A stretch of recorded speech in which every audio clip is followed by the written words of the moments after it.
Bonjour à tous, bienvenue dans la présentation sur l'équinoxe, l'équinoxe du 20 mars, le renouveau du printemps, la graine qui sort hors de la terre, le mythe de Perséphone, bien sûr, elle quitte les enfers.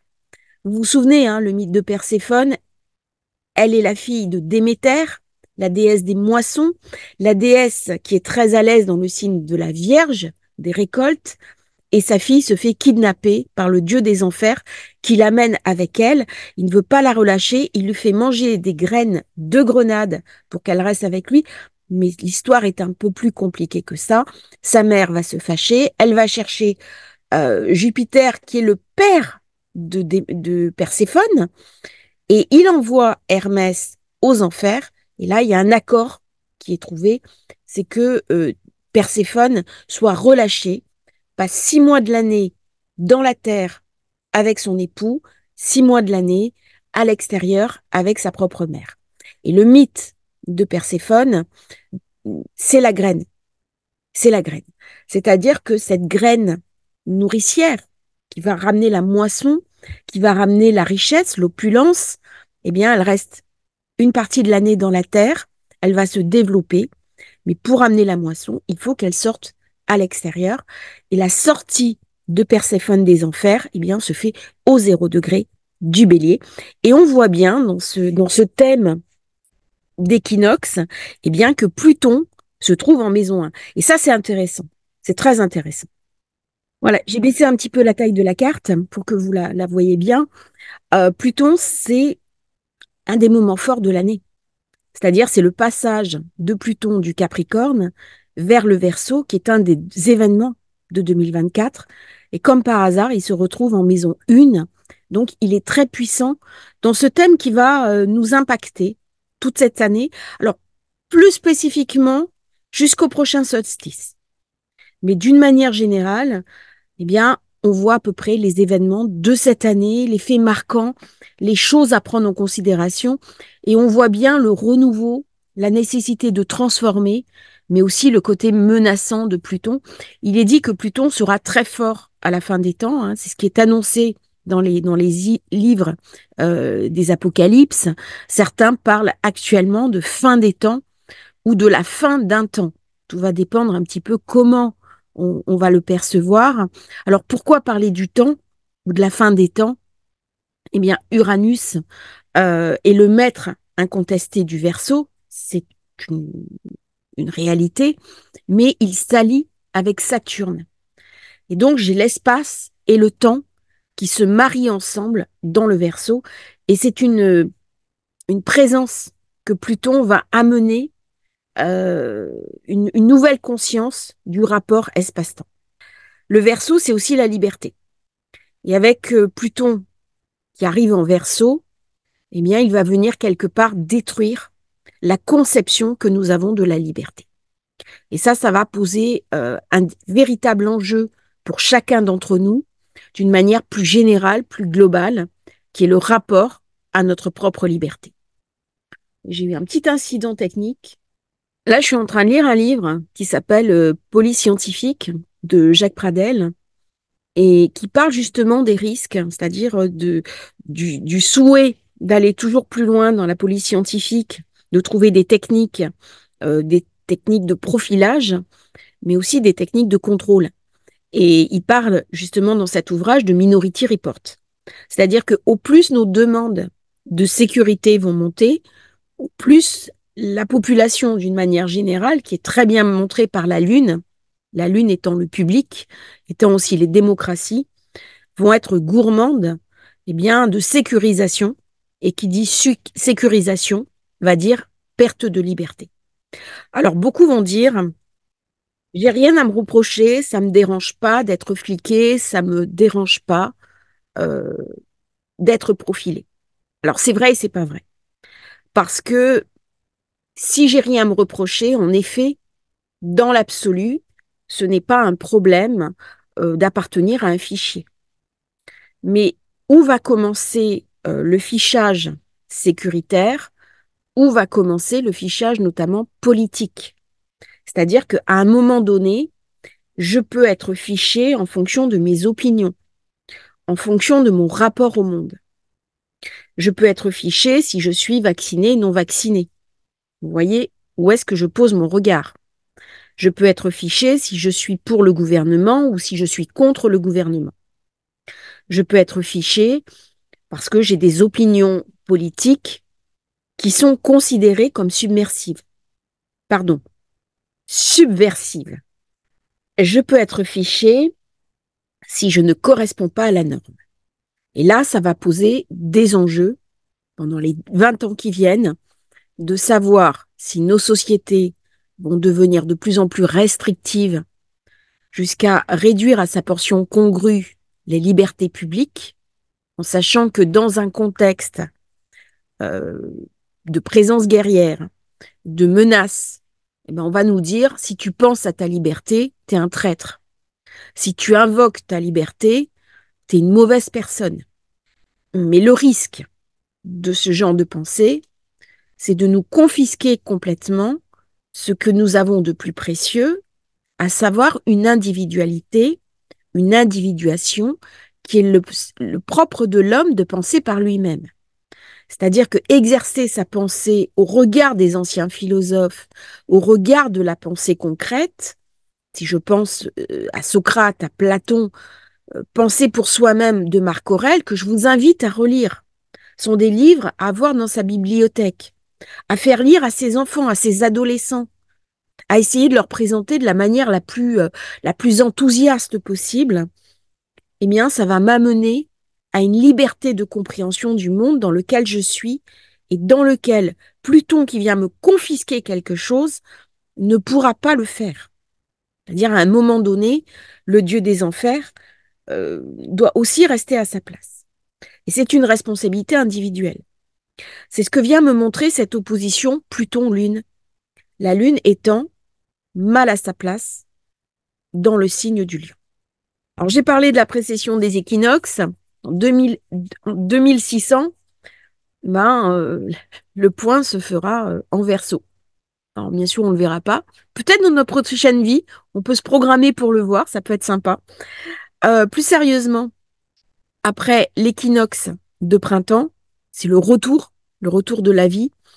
C'est Pâques chez les chrétiens, hein, qui se fait après la première pleine lune qui va suivre l'équinoxe. Pareil chez les juifs, c'est Pessa. Et là, vous voyez la proximité entre les trois fêtes Ramadan, Pessa, Pâques. Il y a vraiment une proximité de temps. Alors, cette célébration du soleil en bélier, 0 degré du bélier, euh, chez les Égyptiens, avant, c'était une fête très importante. Et c'est resté gravé dans la mémoire collective, dans le paganisme, on célébrait le retour du printemps. Donc les néo-païens, la Wicca, célèbrent ce moment. Moi, je vous invite vraiment à faire une petite fête avec vos enfants, aller au restaurant, faire une belle table, inviter des amis. Si vous avez un jardin, eh bien profitez-en pour faire un pique-nique ou organiser un pique-nique. Alors, au moment du printemps, essayez de garder un instant pour célébrer la joie, le renouveau, l'opulence qui revient. C'est fondamental. Je pense que dans l'année, il y a des moments comme ça répétitifs pour faire des célébrations et c'est très important. Alors, chez les Iraniens, c'est Nowruz. C'est une célébration hein, qui a une origine perse, zoroastre. Vous voyez, c'est assez religieux. Et c'est le retour, en fait, de la lumière du jour. Alors, au Japon, c'est la fête nationale. Alors, c'est Shunbun no I. Alors, je fais attention quand je dis des mots étrangers, en particulier japonais, parce qu'il y a quelques années, j'avais commandé un kimono et je voulais remercier la personne et j'avais vu à la fin de sa lettre, je pensais que c'était la formule de politesse. Euh, et, et en fait, je lui avais dit, euh, j'avais utilisé la formule de politesse et je m'étais trompée. En fait, c'était son nom. Et il y avait eu une confusion et ça nous avait fait beaucoup rire parce qu'il y avait eu une mauvaise interprétation. C'est toujours le risque, en fait, quand on utilise des mots comme ça d'une langue étrangère. Mais bon, c'est pas très grave, hein. Parce que j'adore le Japon et j'adore les beaux kimonos. C'est aussi la journée mondiale des astrologues, comme par hasard, le point zéro du bélier. Hein. Euh, alors maintenant, on va regarder un peu plus ce thème, maintenant que j'ai raconté mes petites bêtises sur mes kimonos. L'ascendant, il est en Capricorne, 17 degrés. Alors le degré, on prend le degré suivant, c'est-à-dire le 18, c'est un homme coupé en deux. Et on voit bien l'état du monde. On voit bien l'état du monde qui est devenu binaire. Je pense bien, je pense mal. Camp du bien, camp du mal. Alors, chacun des camps va considérer qu'il est dans le camp du bien. C'est le problème de la binarité. C'est que c'est simpliste, c'est facile à intégrer. Euh, T'es d'accord avec moi, c'est parfait, on a la paix. T'es pas d'accord avec moi, paf, je te fais la guerre. Âge mental, maternel. Voilà ce que je pense. C'est-à-dire qu'à un moment donné, quand on est adulte, on se met autour d'une table et on commence à parler de nos différends. Malheureusement, le monde n'est pas comme ça. Le monde est toujours et encore le terrain d'opérations militaires. Et il n'y a pas plus binaire qu'une opération militaire. Et ça, c'est Mars. Cette souffrance de la guerre, elle est parfaitement montrée par Chiron, Chiron au nœud nord. En plus, avec Mercure, c'est qu'est-ce qu'on fait? On continue dans le binaire. En plus, c'est en maison 2. Donc, il y a une rupture. La maison 2, c'est l'argent, c'est le financier, c'est le spéculatif, c'est les bourses qui ne se sont jamais aussi bien portées, c'est Bitcoin qui n'a jamais été aussi haut. Mais si je regarde le monde, on se demande à quel moment ça va pas dégénérer en quelque chose de terrifiant. Un monde plutonien.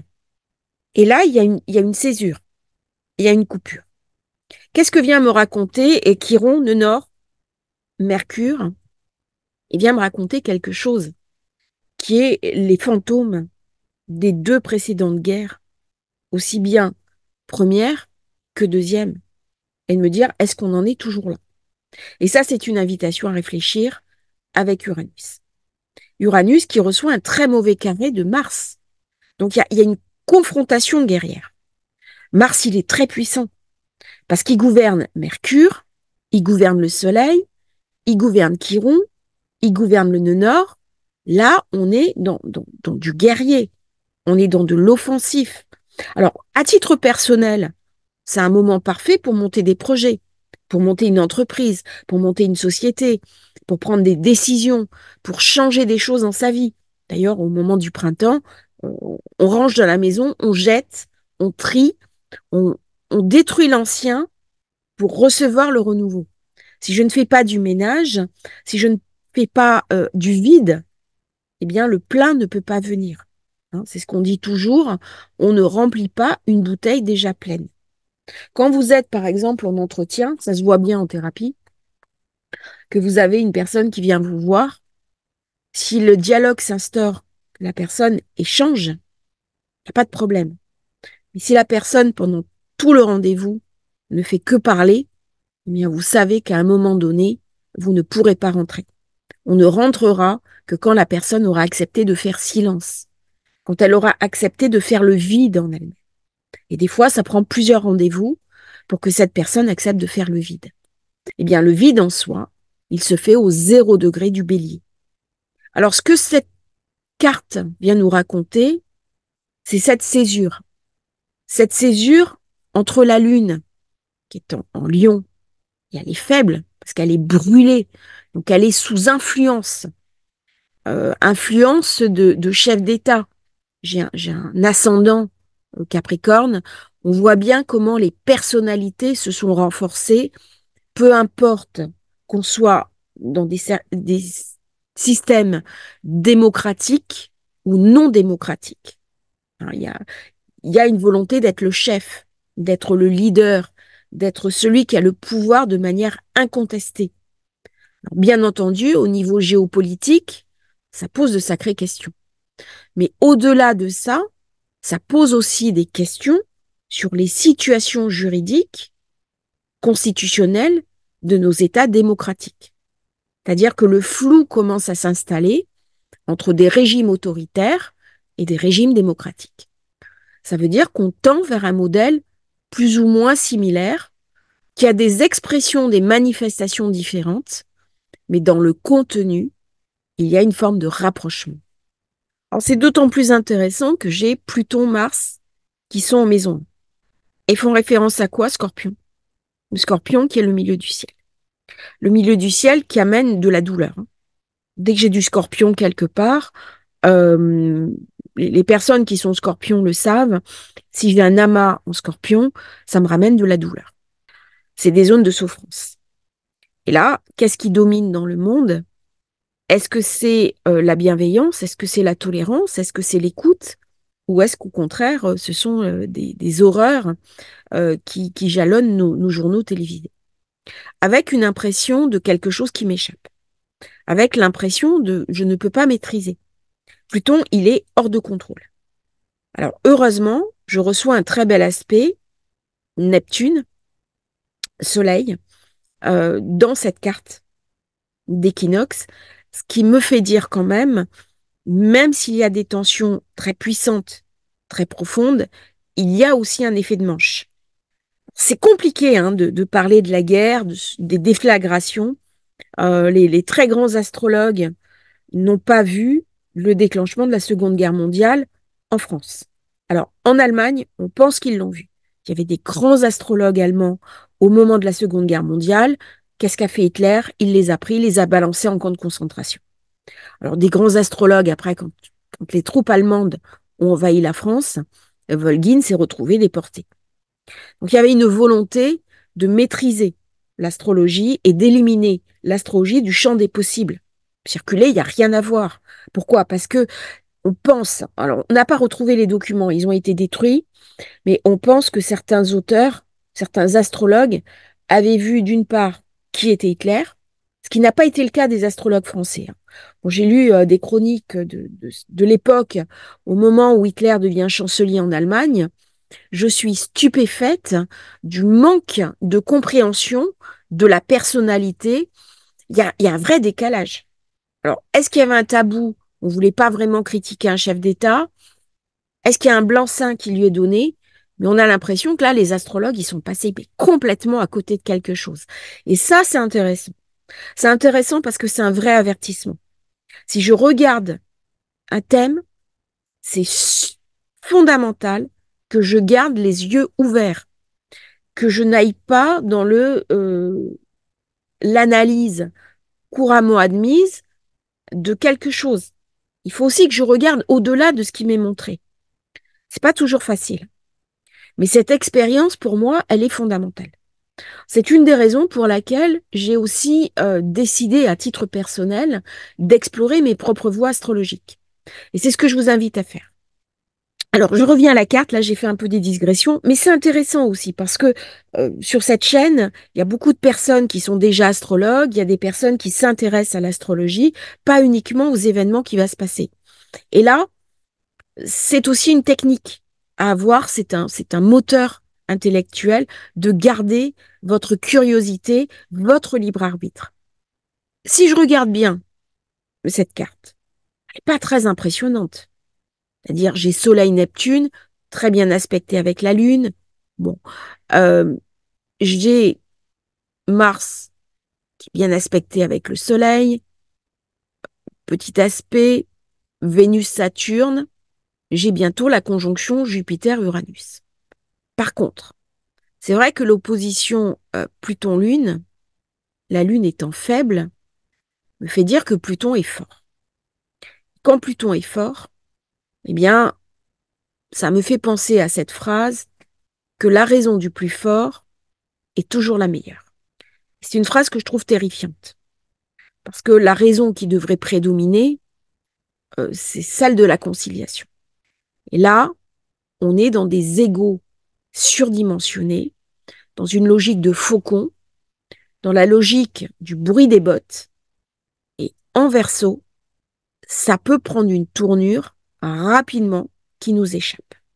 Et le propre de Pluton, comme Uranus, comme Neptune, c'est qu'il y a quelque chose qui, à titre individuel, échappe à notre contrôle, qui que nous soyons.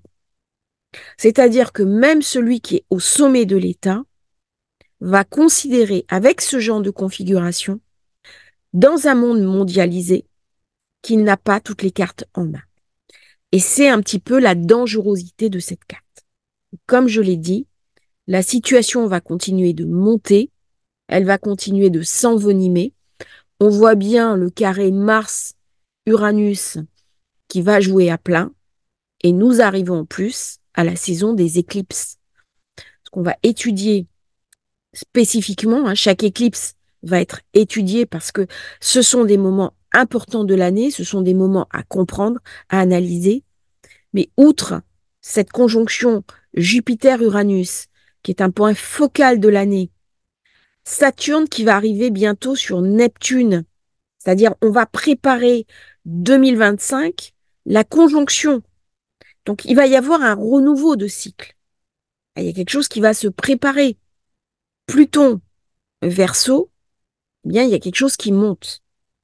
Et on me parle beaucoup du Scorpion. Et le Scorpion, il a toujours à voir quand un cycle s'achève et qu'un autre cycle recommence. C'est-à-dire que je suis là dans des configurations, achèvement d'un temps, fin d'un temps, et ça corrobore un petit peu certaines approches plus religieuses, apocalyptiques, messianiques, que l'on peut entendre sur Internet, de la part de certains penseurs, de certains savants, de certains théologiens ou responsables religieux. Est-ce que ça veut dire une guerre totale? Est-ce que ça veut dire le basculement dans une horreur totale? Dans cette carte-là, je n'y crois pas. Je pense que nous avons encore du temps, nous avons encore des voies qui s'ouvrent devant nous pour amener la raison. C'est vrai que Pluton-Uranus, c'est assez dur, c'est beaucoup de souffrance. Les personnes qui ont une conjonction Pluton-Uranus dans leur thème de naissance le savent. Si j'ai un carré Pluton-Uranus ensemble, on sait la souffrance que ça engendre. Là, avec l'opposition à la Lune, on est face à face. Mais si je suis face à face, si je suis imprégné du lion, le lion, c'est quoi? C'est la royauté. Ce sont les enfants. Et d'ailleurs, c'est un des arguments pour dire on ne veut pas la guerre, on va penser à nos enfants. On voit bien, là, quand on décode le langage des politiques, eh bien, tout de suite, c'est marqué par les cartes en présence. Ça, je vous invite aussi à regarder. Vous voyez un événement politique important, paf, vous avez le réflexe, vous regardez la carte et vous lisez un petit peu la carte au regard des événements. C'est très intéressant à faire. On est face à face. Mais le face à face, rien ne m'empêche de me parler, de trouver un intermédiaire. Qui va être l'intermédiaire? Soleil, Neptune. J'ai possibilité. C'est ce qui se passe en ce moment sur la bande de Gaza. C'est-à-dire l'État d'Israël cherche un intermédiaire pour parler au Hamas. Si je suis dans un conflit armé, je ne peux pas directement parler à mon adversaire. C'est ce que propose de faire Erdogan entre l'Ukraine et la Russie. C'est le point de bascule. C'est-à-dire c'est le médiateur. Et la médiation, là, elle est portée par Soleil-Neptune. Donc il y a une grande puissance. Il y a une possibilité de tisser une paix, d'autant que Vénus est en Poisson. C'est la pacificatrice. Elle domine le nœud sud. Donc là, j'ai une ouverture pour faire la paix. Mais si je fais la paix dans un secteur, est-ce que je ne suis pas invitée à faire la paix dans tous les secteurs? C'est ce que le pape a appelé à faire. Alors, vous me connaissez, je ne suis pas quelqu'un de très prosélyte. Je m'intéresse aux grandes religions, à la théologie, je cite volontiers les traditions, je ne suis pas dans une démarche religieuse. Et c'est intéressant de voir comment le souverain pontife a appelé un cessez-le-feu, alors que les patriarches orthodoxes ne le font pas. Ça, c'est quelque chose qui est marquant. Si j'ai un front au sud qui demande à faire la paix, eh bien, pourquoi le front du nord ne ferait pas la paix? Est-ce qu'on va surinvestir toute notre force vive dans un outil de destruction? Parce que la guerre, c'est ça. Ce que j'ai dit, c'est binaire. C'est du Scorpion. C'est Mars. Mars en Bélier, il fait la guerre, mais le prix à payer, il se fait en Scorpion. Alors bien sûr, le Scorpion, c'est le renouveau, c'est le retour, c'est la transformation, mais c'est aussi tout ce qu'on a détruit. Et on va détruire des choses qu'on ne retrouvera pas de toute façon. C'est le prix à payer. Le prix à payer des choses, c'est Uranus. C'est le troisième maître du Scorpion. Donc on est dans une configuration qui est destructive. On n'est pas en train de construire quelque chose. C'est-à-dire que tout cet argent qui est investi dans la guerre n'est pas investi dans les hôpitaux, n'est pas investi pour les générations futures, l'éducation, ce n'est pas investi pour développer les outils de travail, on est aussi parce qu'il y a de la peur.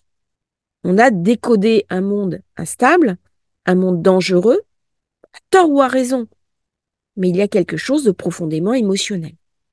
J'en avais parlé, j'avais fait passer le thème d'un homme politique en disant que quand on est chef d'État, eh bien, c'est très dangereux d'être soumis à ses émotions et de baigner dans l'émotionnel. Parce que si je n'ai pas la raison qui prédomine, eh bien, je risque de me laisser submerger par mes émotions de crainte, à tort ou à raison.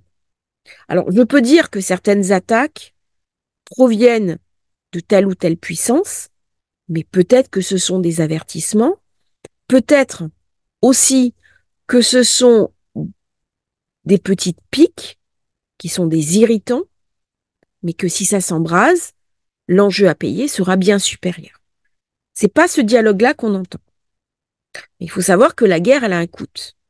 Elle a un coût humain qui est terrifiant.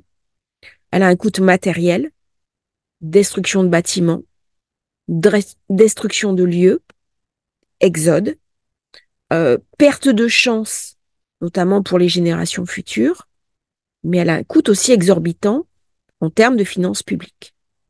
Et là, avec l'ascendant Capricorne, bah, c'est la question que je pose, de manière très froide, puisque c'est Saturne. Ça va coûter combien cette affaire? Ça va coûter combien à nos États, à chacun d'entre nous, une guerre où il n'y a pas la perspective d'une paix?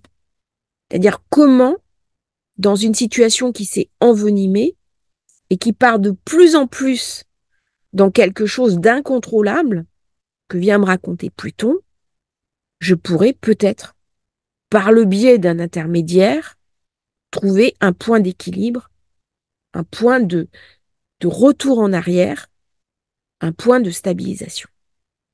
C'est la leçon de Pluton. Pluton, il n'a pas peur de tuer. Pluton, c'est l'inversion. Il vient me parler aussi de l'antéchrist. Alors, on va pas parler, commencer à faire des fantômes, mais il vient me parler dans le signe du Verseau, opposé au lion. Le lion, c'est les plus hautes pensées. C'est quelque chose d'un idéal. Pluton en Verseau, il vient aussi salir. Il vient salir le collectif. Il vient détruire le collectif. Il vient détruire aussi l'idéal. Il vient détruire quelque chose qui est très précieux, qui est l'humanisme. C'est-à-dire que si l'autre est mon ennemi, bah, l'humanisme, c'est fini. J'ai qu'une seule envie, c'est de le buter. Mais est-ce que c'est ça le monde que l'on veut construire? C'est-à-dire que si je vois l'autre comme mon ennemi, je reprends l'image de l'enfant, des petits garçons ou des petites filles, c'est pareil. Dans la cour de récré, Pampan, je t'ai tué. Mais quel est l'humanisme dans ce genre de configuration? C'est-à-dire, est-ce que je vais voir l'autre comme un être humain avec des caractéristiques qui lui sont propres, qui sont différentes de moi? Ce que m'invite à faire Soleil-Neptune. C'est-à-dire à aller dans mon humanisme, dans ma compassion, en disant nous sommes une humanité. Et ça, c'est quelque chose que nous n'avons jamais eu. C'est-à-dire dans le passé, la paix totale dans le monde, c'est un vain mot. Il y a toujours eu des rivalités. Il y a toujours eu des poches de guerre. Euh, Lorsque j'ai écouté le commentaire du président Macron, qui disait « Nous avons la guerre à nos portes ». Mais je me souviens de l'époque où nous avions la guerre en Yougoslavie. C'est de l'autre côté de l'Italie. Et nous n'avons pas été impactés au niveau de la France. Alors, bien entendu, c'est terrible pour les populations qui vivent la guerre.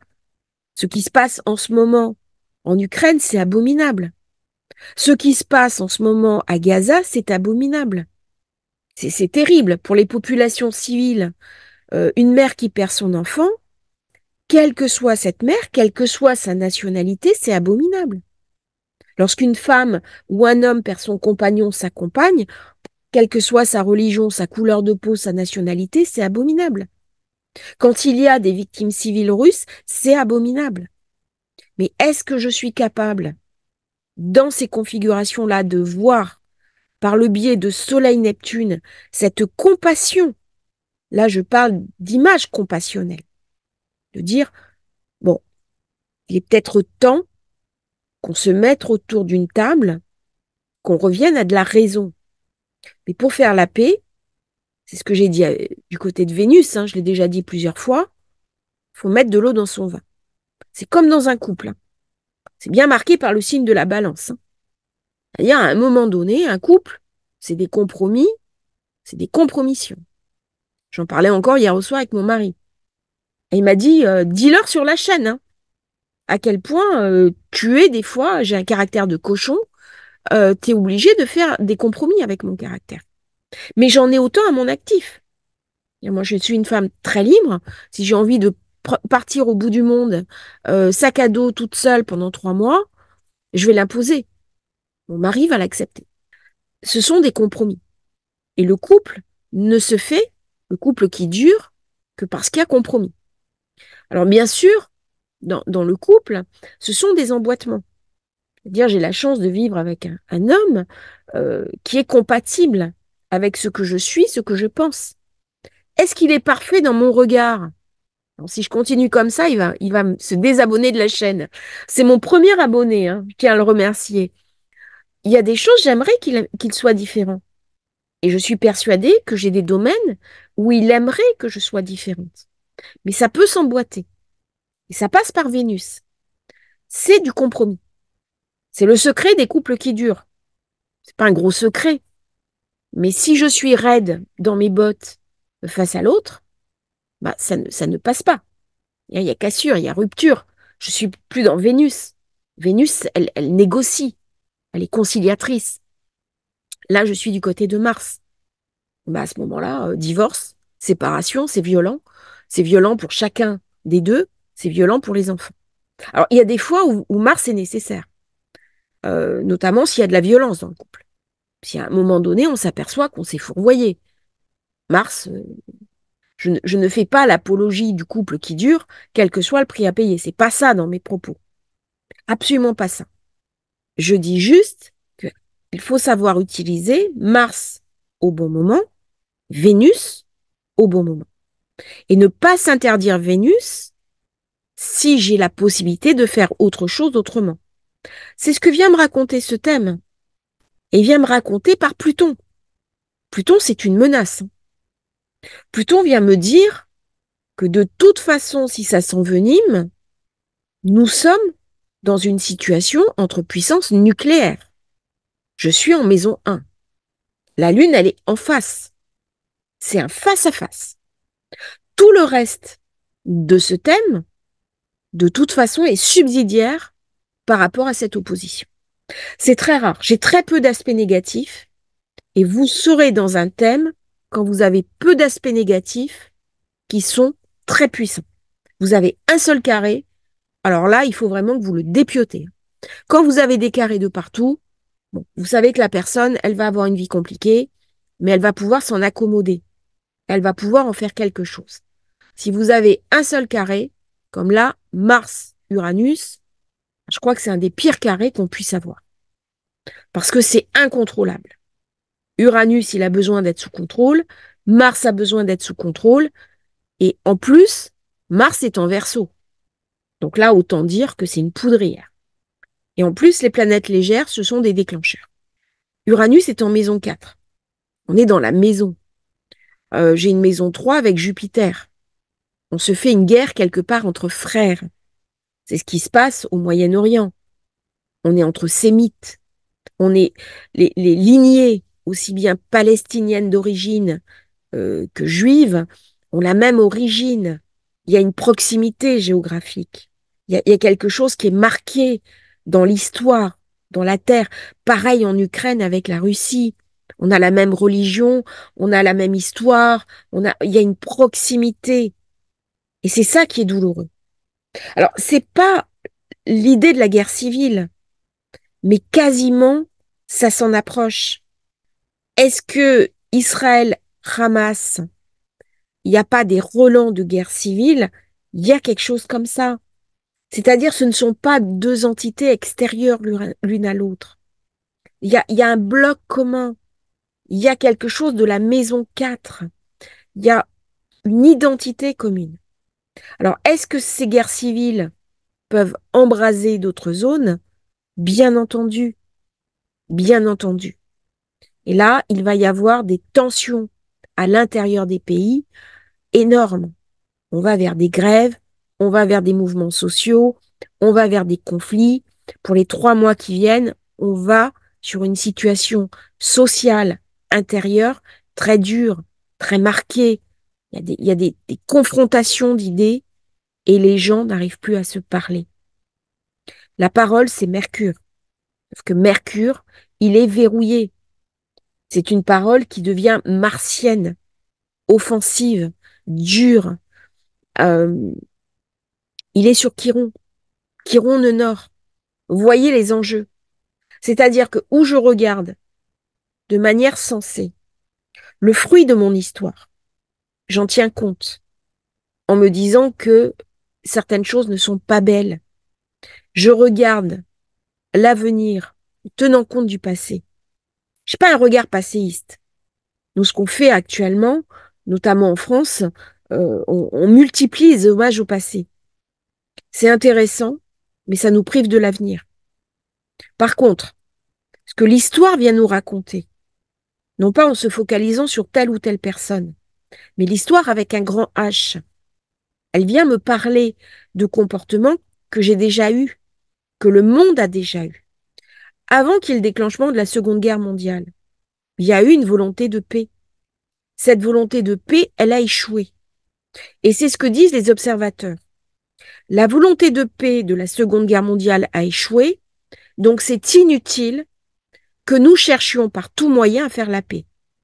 Eh bien ça, je pense que c'est une erreur. Ce n'est que mon opinion. Je ne suis pas à la tête d'un État. Je parle au niveau des planètes. Pourquoi? Pourquoi je parle ainsi? Eh bien, c'est Jupiter-Uranus qui m'amène la réponse. J'ai 2 aspects clés. J'ai Uranus-Mars, qui est terrible. On lance les chars, ça passe ou ça casse. La loi du plus fort. J'ai Jupiter, Vénus, Saturne qui vient me dire on peut peut-être faire autrement. On peut peut-être faire autrement s'il y a une volonté. Et cette volonté, elle est comme par hasard dans la maison 3, qui est la maison des échanges, de la communication, du dialogue, de l'interaction. J'ai un ascendant Capricorne. L'ascendant Capricorne vient renforcer Saturne. Alors Saturne, il est en Poisson, il est dans le flou. Mais nos gouvernements sont dans le flou. Il n'y a pas de doute. Nous-mêmes, dans cette période, on est dans le flou. On a eu une nouvelle lune qui était... on se noie là. Là, on se noie. J'ai plein de personnes, notamment les personnes qui sont qui ont des amants vierges, qui sont vierges, qui ont un ascendant vierge. Elles ont du mal à se retrouver. Elles me disent, là, le mois, je suis dans le flou complet. Stellium en Poisson, ça aide pas pour savoir où je vais. Gémeaux, Sagittaire, c'est pareil. Il y a quelque chose où on est perdu. Mais par contre, avec l'ascendant Capricorne, on est invité à remettre les pieds sur terre. Et ça, ce sont les sommets de l'État. Le Capricorne vient me parler de la haute administration, des gouvernements, des institutions internationales. Et j'avoue être surprise de ne pas voir plus de décisions de la part des instances internationales pour pousser à la paix sur le front Ukraine. On entend beaucoup au niveau d'Israël-Gaza, Israël-Hamas, excusez-moi, mais on entend très peu sur le front du Nord. Et là, j'ai une possibilité de faire autrement. Elle est courte, hein. C'est Vénus-Jupiter. Mais comme c'est un thème d'équinoxe, il y a une possibilité qui est beaucoup plus puissante.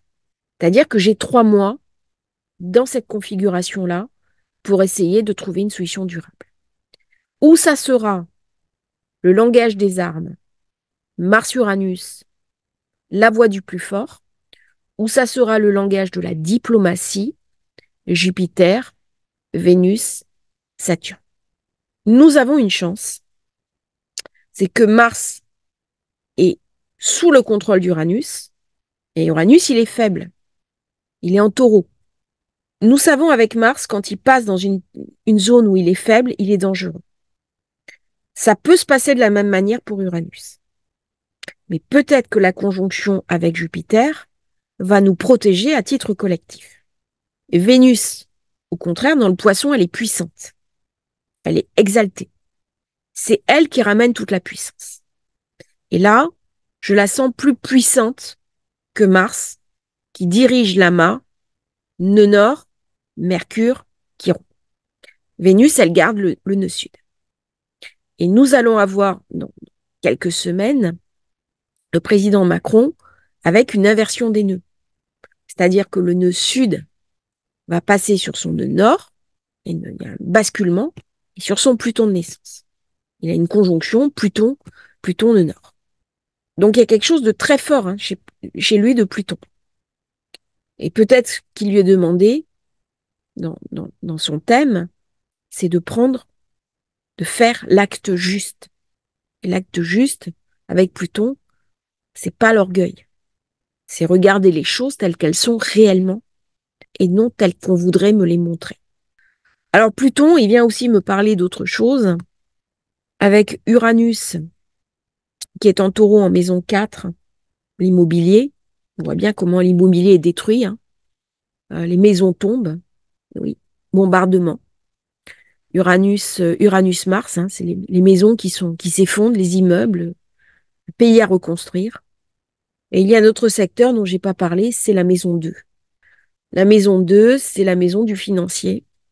Et nous allons avoir, dans les temps qui viennent, des nouvelles règles internationales au niveau financier.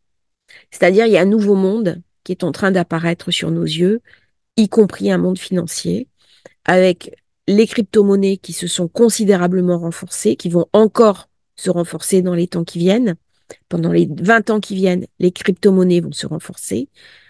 Mais nous sommes en train de voir aussi la perte de la suprématie du dollar. C'est-à-dire qu'avant, tous les échanges internationaux se faisaient en dollars. Demain, avec les BRICS, ça ne va plus être le cas. Il y a donc d'autres monnaies refuges qui sont en train d'apparaître en ce moment, qui se nourrissent de ce conflit armé, de cette déflagration aux portes de l'Europe. Et ça, c'est vrai. Et on voit un vieux monde en train de tomber et un nouveau monde en train de naître.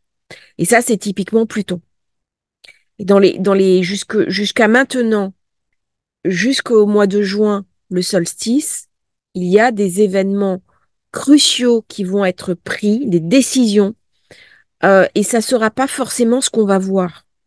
Parce que le cuspide de la maison 2 se trouve en Poisson. Donc ça va vous demander une certaine vigilance de vous intéresser au monde autour de vous. Pourquoi je vous invite à faire ça?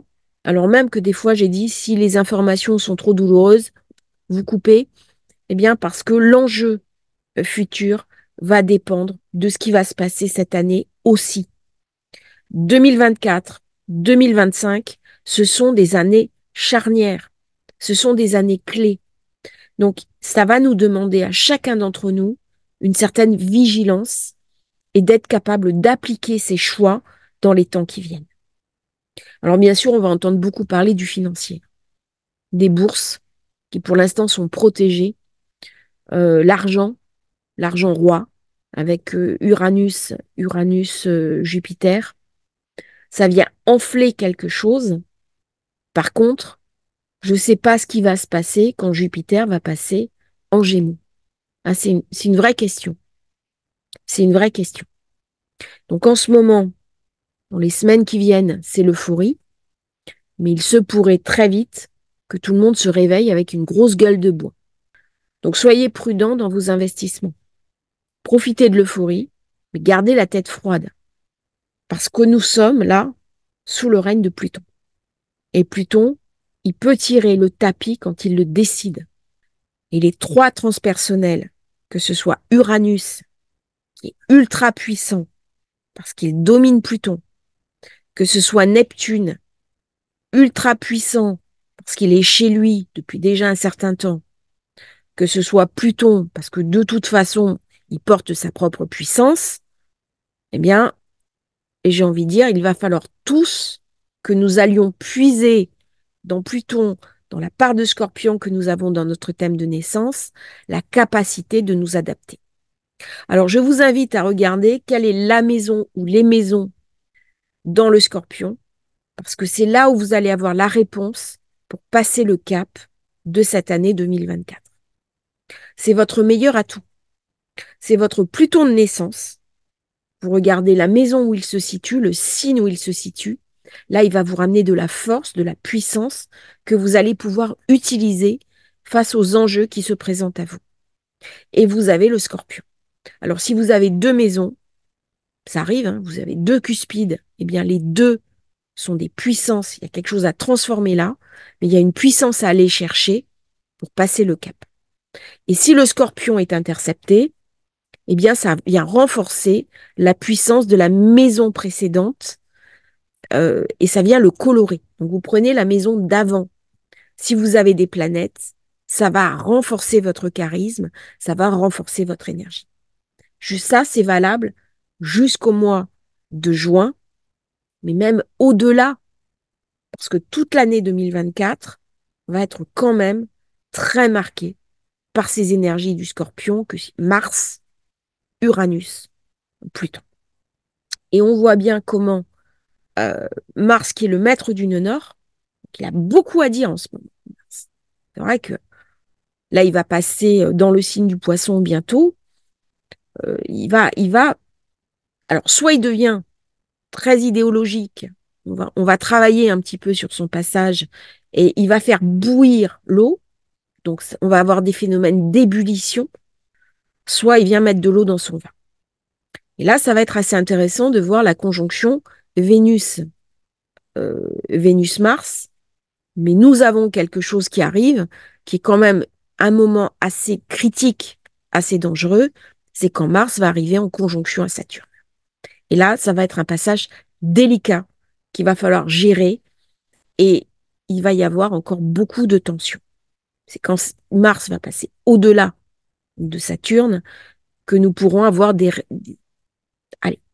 solutions durables. Avant ce passage, j'y crois pas trop. J'y crois pas trop. Bon, on fera les nouvelles lunes, les pleines lunes, je les ai pas encore faites. On va faire la saison des éclipses, mais il faudra attendre, je pense, que Mars soit passé sur Saturne pour peut-être avoir un début de réponse. Problème, c'est que le bélier va considérablement se renforcer. Et là, ça va quand même faire peser des menaces. Donc, vous voyez, c'est deux forces antagonistes, ce que marque très bien, hein, de toute façon, Pluton-Lune. Je crois que c'est vraiment l'aspect majeur de cet équinoxe. Euh, mais nous avons quand même un très beau contrebalancier qui est Soleil-Neptune. Et le balancier, eh bien, c'est peut-être la foi. Alors, c'est pas forcément la religion, mais c'est peut-être la foi. La foi de me dire, pour nos enfants, pour l'avenir du monde, est-ce que c'est l'intérêt de chacun euh, que ça dérape? Parce que si ça dérape, eh bien, ça sera encore pire que la Seconde Guerre mondiale.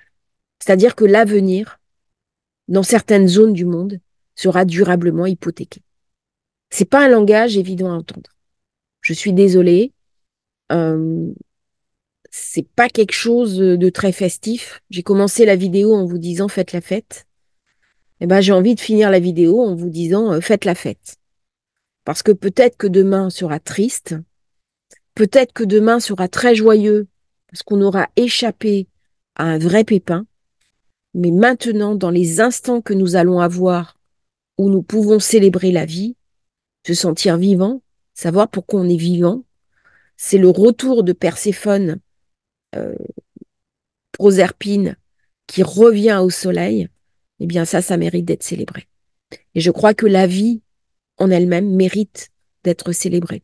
Quand on a conscience de la valeur de la vie, de la préciosité de la vie, quand on a été confronté soi-même à la mort, on sait que certaines choses ont de la valeur. On sait ce qu'est la douleur.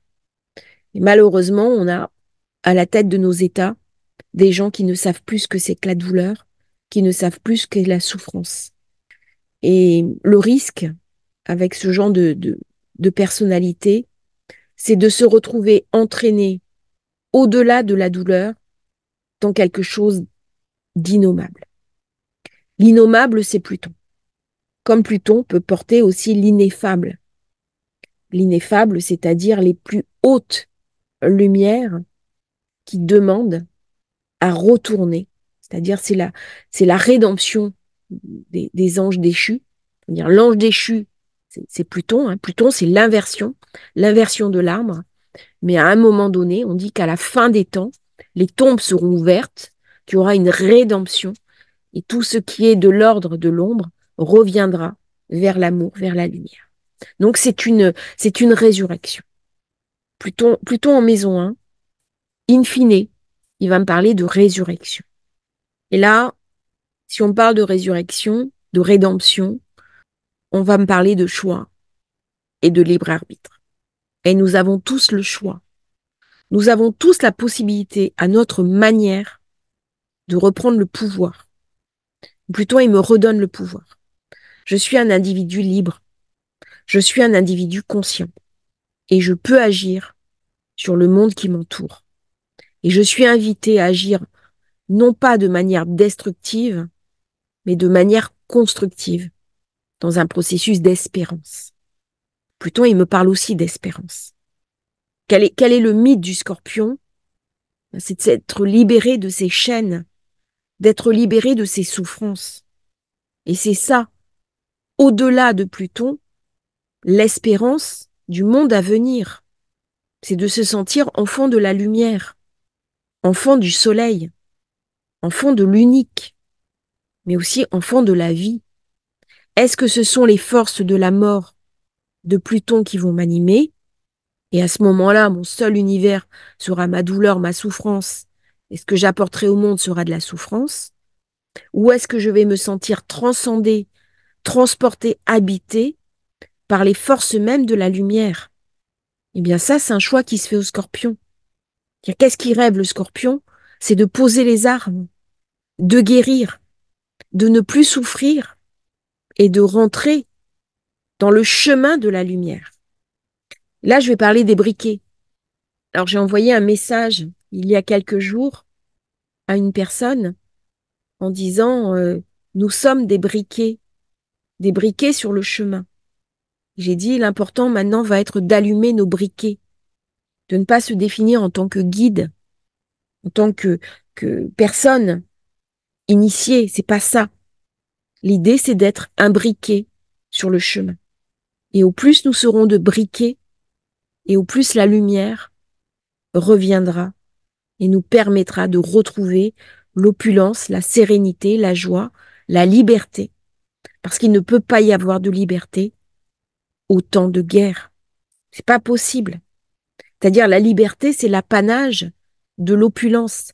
Les périodes dans l'histoire, que ce soit en Égypte, que ce soit à Rome, que ce soit en Grèce, où il y avait la liberté, il y avait la richesse économique.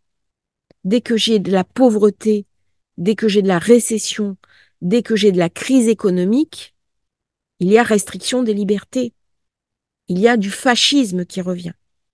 Si j'ai, par exemple, de la dette, des dettes nationales qui sont stratosphériques, ça va ramener de la pauvreté budgétaire. C'est-à-dire, il va y avoir une augmentation des impôts. Il va y avoir une augmentation de la budgétisation. Et le risque, eh bien, c'est une déflagration. C'est une guerre. Et chaque fois qu'il y a eu des montées en puissance de la dette publique, derrière, il y a eu souvent un conflit pour venir apurer les finances. Est-ce qu'on ne pourrait pas, au jour d'aujourd'hui, avec tous les outils dont nous disposons, eh bien, utiliser une autre voie? C'est la question que je pose, hein. C'est-à-dire que nous avons des intelligences artificielles. C'est très bien qu'elles nous aident dans notre quotidien pour faire nos courriers. Mais peut-être qu'on pourrait demander à ces intelligences artificielles qu'elles nous racontent une autre voie. Parce que dans le cerveau humain, il y a quelque chose qui déraille, hein. Il y a quelque chose qui déconne grave. Le soleil, 0 degré du bélier, il vient me raconter aussi le cerveau, hein. Il est peut-être temps de réparer dans notre cerveau ce besoin. La loi du plus fort sera toujours la meilleure. Bien sûr que non. Bien sûr que non. C'est-à-dire que nous avons depuis l'Antiquité, encore que les Égyptiens, c'était pas les plus belliqueux du monde. C'est les Romains qui étaient très belliqueux. C'était un peuple très cruel, qui est tombé en décadence. Et quand il est tombé en décadence, il est devenu encore plus cruel. Mais là, il y a une réparation à faire.